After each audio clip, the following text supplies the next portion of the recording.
G'day guys, Mac with the Outer Circle, and in today's episode we're going to be looking at the White Scars Legion range. This is a very interesting range because it's surprisingly well filled out, which is, it's sort of the exception, not the rule in the Horus Heresy. So anyway, let's get into it. And as usual, we'll start with the helmets. And I really like these helmets, always have. They are very... How's the best way to describe it? They are perfect, basically, for the Legion. They're not very ostentatious.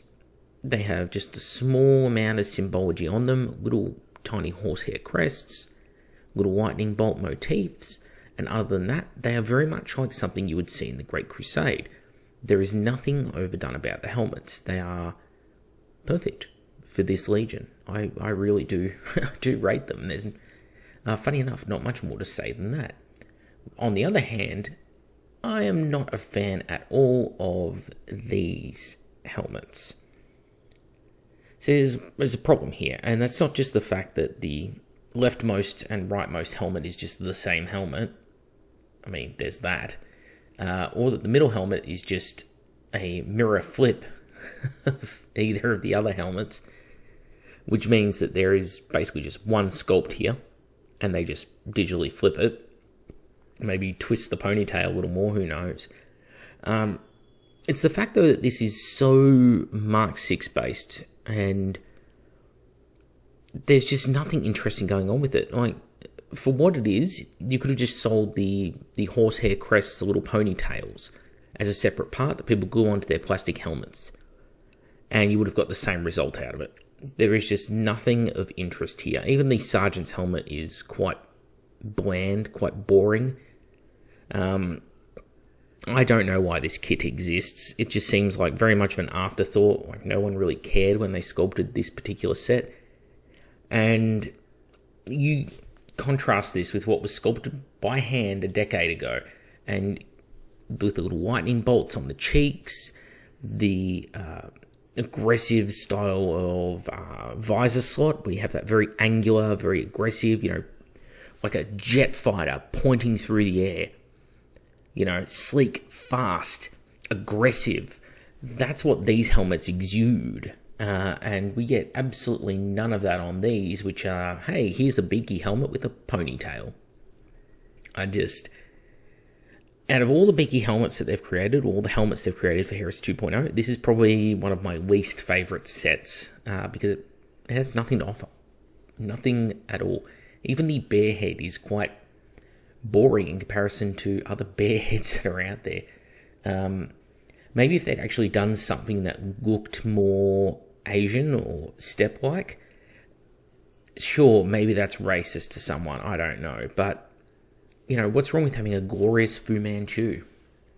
Anyway, enough of that. Dreadnoughts. So the White Scars Contemptor, like all Contemptors, suffers from the fact that it lost its arms and legs. Yes, freely admit it, 100% a problem. But we have to judge it off what remains, and what remains is pretty good. It has the little lanyards, the horsehair lanyards. It's got the little fetishes on there, similar to like a space wolf. But you can see there's more artistry in there. The golden jewelry, the stippled bronze on the chest plate, the hammered brass, okay? All of that's beautiful. This is a lovely model, and it also has a head which is very similar to the old power armored helmets, which again has that angular look, that V-shaped visor slot. It's a really nice dreadnought, and I really rate it. So good on them. Anyway, we also have a White Scars Leviathan. This is an interesting choice. Now, I have had the pleasure of building and painting both this Leviathan, a Contemptor Dreadnought, speeders, you name it. I had a massive White Scars army. And this one is also pretty great. The only thing that I don't like about it is, for a start, that little belt buckle it has with the leather cloak sort of thing, that's an optional part. You don't have to put that on the model, which is great because I think it's a rather part, take it or leave it. But it's the little Legion icon in the middle of its chest. just below the Vox grill here on the center of the model. It's just something, I don't know, something stumpy about it. It doesn't look quite right. I love the inlaid Legion icon, the lightning bolt carved into the sarcophagus in the beaten bronze or brass, hammered bronze. That looks great.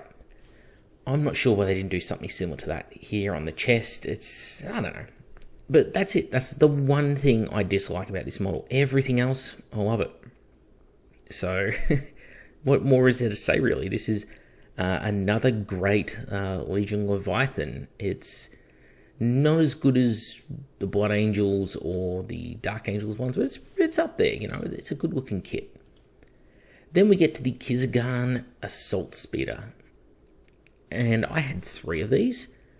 Now, what's interesting is some of the items are separate parts on the hull, like the Hanging Dao sword, for example, off the side. Those are optional extras in many situations, but not always. Some of the items on this hull are always molded into the hull. Some of them are separate parts you glue on. The missile launchers are very much an afterthought on this, and I think there could have been a better way that they designed them or mounted them. Maybe something that was stuck on each side of the rear nacelle, or something underslung. I don't know. Just, they don't look right as a missile launcher that, as it fires, the missile is going past the Marine's head who's firing it. That's the backblast danger area right there. That Marine, especially if he doesn't have his helmet on, is going to probably die from having a rocket engine blast in his face. That is generally considered to be a bad thing. But I love this model.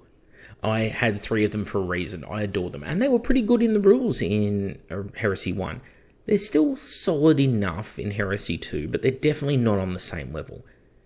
The Reaper autocannons lack for range, they lack for hitting power in 2.0, especially when you consider that regular land speeders have Gravis las cannons now, or las cannons in general, which have, Sunder and that.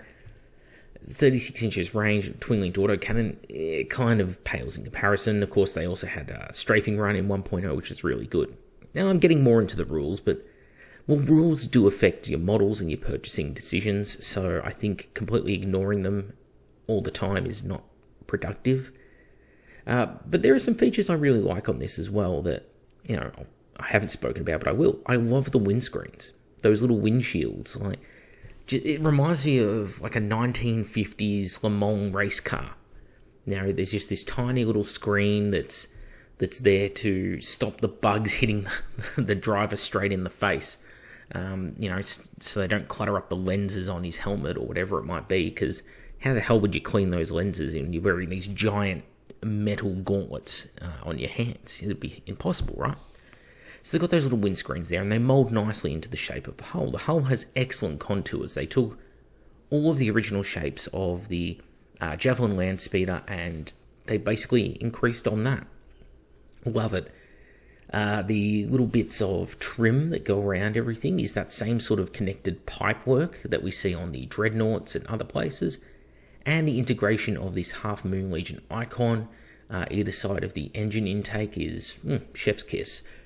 Really good use of the space and styling, and this is one of my favourite White Scars kits. I really do appreciate the Kizargan Assault Speeder. And if I made another White Scars army, I would probably get them again. Then we get to the Golden Keshig. The Golden Keshig are described as Artificer Armoured Command Squad, basically. Now, I don't know about you, but I don't see Artificer armor as being stock Legion Mark III. Oh, but with a funny right shoulder pad. Yeah. That's not Artificer armor, and the whole miniature feels very underwhelming. It's supposed to be a special jet bike, the Shamshir jet bike, and yes, it is different. It is different from about here to here. Okay, it's about 15 millimeters of difference, and that is the front intake and weapon mount option. And the Scatterbolt launcher used to be really, really useful. Essentially, Heresy 1.0, it was a heavy flamer. This edition, it is also a type of heavy flamer, pinning, but of course, with all the changes to template weapons this edition, it is kind of awful. Now, the unit performs well in this edition. It's got a lot going for it. It hits like a freight train, glass cannon, all of that. Not overpowered, but not underpowered either. Really, it's one of those units that has just hit the right spot in each edition.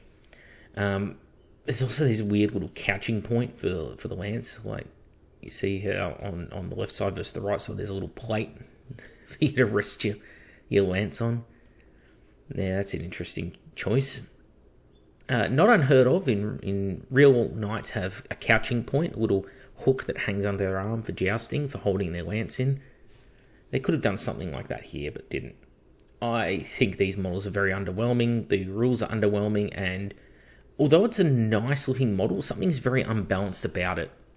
The loss of the nose on the jet bike means that this model looks like a triangle.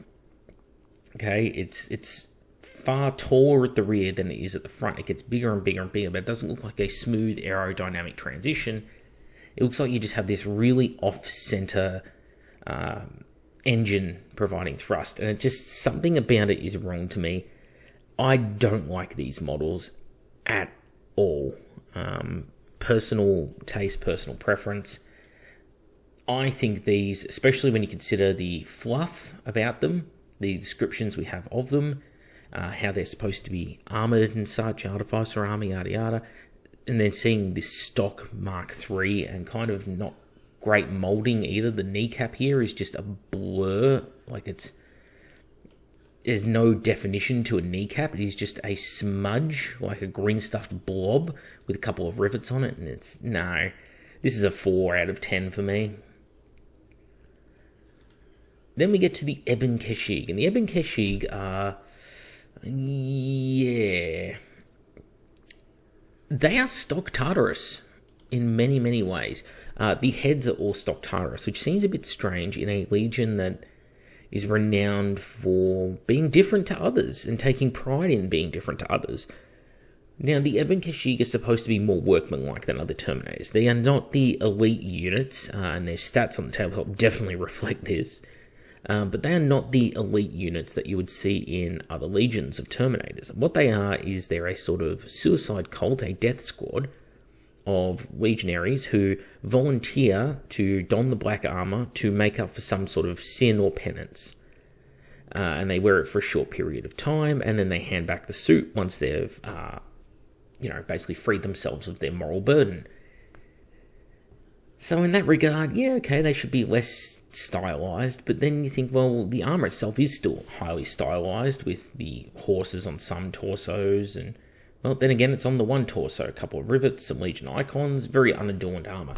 And I'm never quite sure how to take this squad because of it.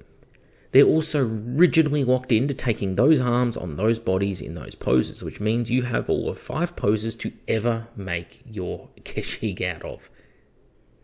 Not ideal. It can be converted, but it is surprisingly difficult because all these arms have different sockets. And this guy who's holding the one arm up in the air with the blade, that one arm and shoulder pad is a single piece attachment as well. So you can't separate the shoulder pad for painting or anything like that on that particular model. You have to just find a way to work around it. And there's a lot of little issues like that here.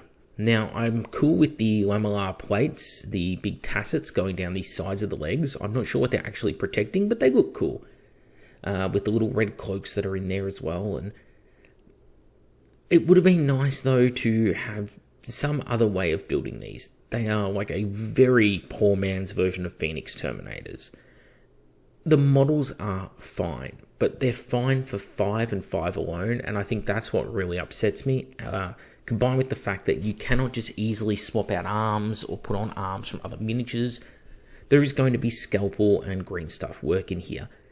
So I'm not a big fan in that regard, and it really would have been nice to have some...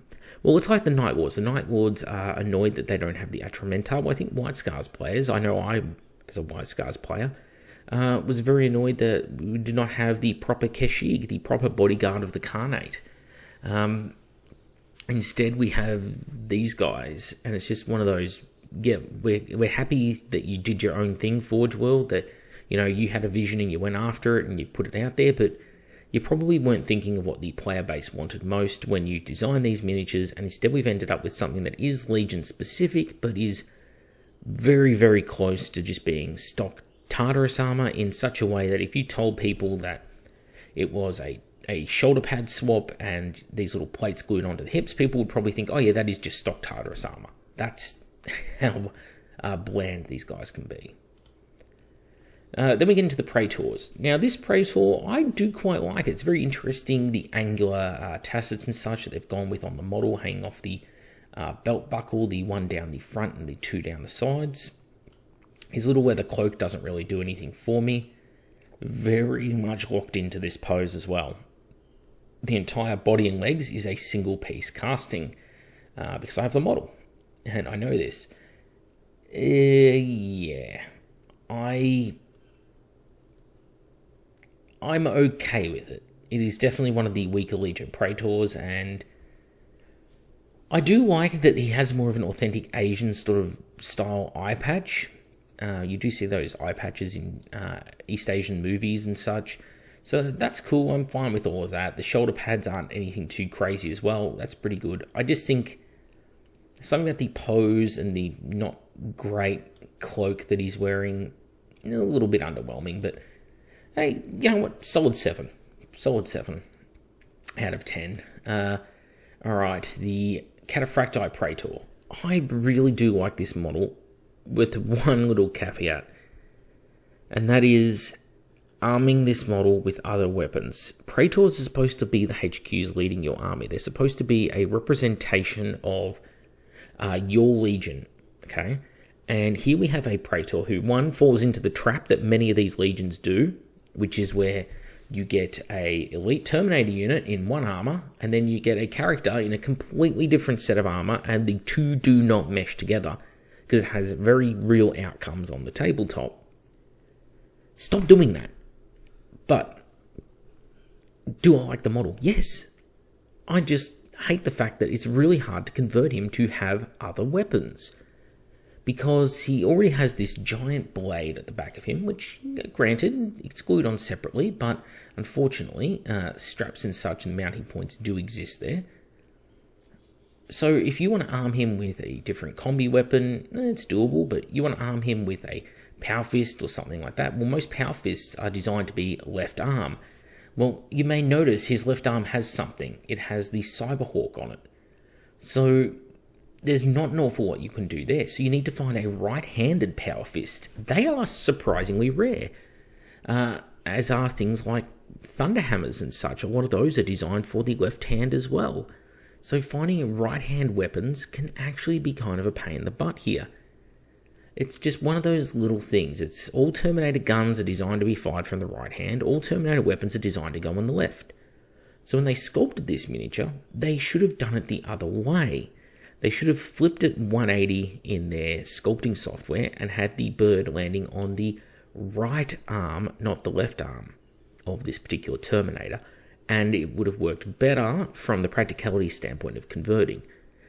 Now, the practicality of conversion aside, I actually really adore this model, and I like the fact that it's in a simple, standing, more reflective pose. I like the style of the red trim on the shoulder pads. It's not over the top with any of its ostentatious detail that it has. Like, it's definitely a white scar, but also you can see the Cataphracti armor in its blood. It's nice to not have someone who's just got one knee up, standing on a tactical rock, holding a sword in the air. Thank God, it finally happened. Great model, and I probably rate this one an 8 out of 10, and it would be higher if it was easier for people to convert.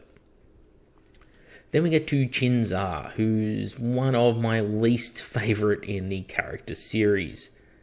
Now, this time out, yes, we have a character that at least is in armour that suits the Legion Elite Terminators, Tartarus, so that's a start. I always thought he was in Cataphracti, but that could just be me reading the novels wrong. There are things I've spoken about in the past when I've mentioned this model, like the little leather straps here that hold the armor plates together when there's clearly metal rivets that do that job. So, odd Odd stylistic choice, but doesn't ruin the model for me. I think he's okay, but the swords are just, they look wrong in his Terminator hands. His twin dowels, they don't work for me in the least. Something else needed to be done here. The pose is meant to look very dynamic. Like this guy is fast and lethal. And I think the Imperial Fist Praetor that they just discontinued in the Terminator armor did that far better than this miniature does. So just something is off about the pose. I think with the right repose, this model could be potentially gorgeous. It's not helped by the fact that he is in Tartarus armor and has very, very small legs, and his shoulder pads are huge and flaring outwards. His upper arms are. So you have this image of a very nuggety looking Primarch, very fat Praetor. Very, very nuggety, fat Praetor. He does not look like he's sleek and fast. He just looks chonky. And that doesn't work for me. The armor itself is fine. Like, if you had just the legs and torso, that awesome looking helmet, even the little crest above on the top of his armor, that iron halo of lightning bolts and wolf's head, all of that sort of thing, fine. That works for me. It's the arms, the shoulders, and the big tassets and the leather cloak coming off him. It just adds a layer of fatness to him that the miniature really doesn't need in order to suggest speed and grace. That could just be my personal take on it, but I'd be very curious what those of you watching have to say. And it's cool that he's killing the Dreadnought below, this Alpha Legion Dreadnought. Yeah, I'm cool with it. It does sort of lock you in a little bit with how you pose your model, because, hey, remember what I was saying about the last Praetor? One knee up, standing on a rock. Yeah, well, in this case, it's standing on a Dreadnought. Yeah, one of the worst character series models, in my personal opinion. Then we get to Jagadai Khan, the great Khan himself. What do I think of him? Where is his red boots? He had these awesome red boots. Now he's just got this really awesome power armor instead. Yeah, okay, he's still pretty cool. One odd choice, though, is going with the goatee. I don't know, he needed his Fu Manchu. I'm sorry, he just needed that long curling mustache.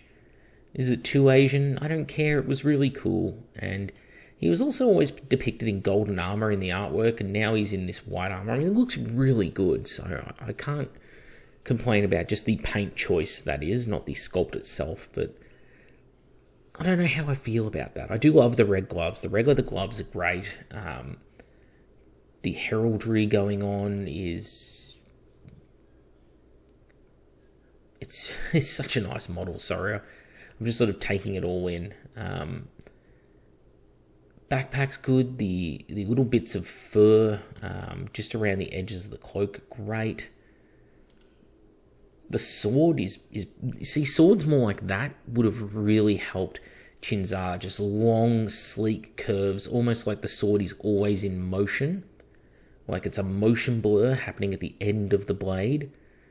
That's necessary. That's what it needed. Yeah, I really like this model. This is towards the upper end of my Primarchs. Maybe the pose being identical to Lionel Johnson's body pose, that's a bit of an issue. We do see a lot of reuses of the same poses, and I know people have spoken about in the past, like, there's always so many poses. But like Kabuki Miniatures did a range of not Primarchs back before Games Workshop started making all the Primarchs, and Kabuki Miniatures managed to give every single Primarch a unique pose. And it would have been good to see something done with Jagadai. And of course, the caveat that where the hell is his jet bike? Because really, he should have his jet bike, because he is the Primarch of the White Scars. You know, Corax has his jump pack. Horus has his wolf's cloak. Regal Dawn has his utter lack of personality. Leman Russ has his superiority complex. Magnus has that awesome hair. Jagadai has a bike. And where is it? That's what I want to know. But I do really appreciate the model. There is one little thing though when we look at Jagadai. no helmet. And his helmet is very prominently described in several different novels as having this dragon helm. So very much something similar to what Chinzar has, I believe.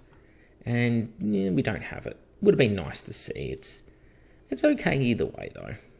But yeah, I think the White Scars as a range is really consistent and solid throughout. The issues lie in, I'd say, the jet bikes. The Golden Keshiq jet bikes are very underwhelming for an Elite Legion unit. They just look like they were phoned in an afternoon. The Power Armored Praetor could probably use a tiny little bit of work. Just very tiny, just that little leather cloak on the back.